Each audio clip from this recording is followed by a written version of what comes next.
Hello အားလုံးပဲမင်္ဂလာပါရှင်ဒီနေ့ကြက်ချလောက်မှာလာလို့စမယ်ကြက်ချလောက်ညံ့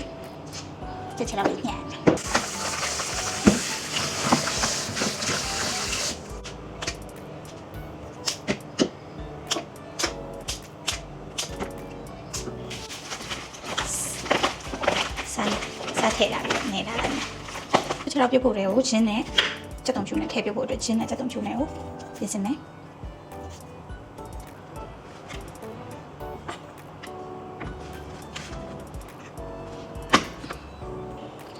နာရောချင်းနဲ့ကြက်တုံဖြူနဲ့ကိုဒီထည့်မယ်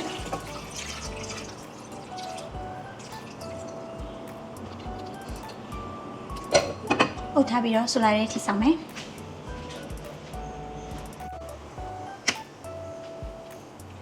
နည်းနည်းပို့အတွက်ခုနကပြုတ်ထားတဲ့ကြက်ချလောက်တွေကိုဆဲထားပြီးတော့အေးခဏမယ်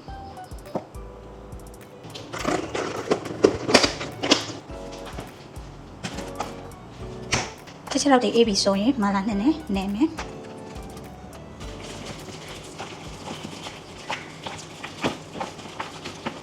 ချက်လောက်မာလာရပြီဒါဆိုရင်ဘိုင်ဘိုင်လုပ်မယ် bye bye see you next video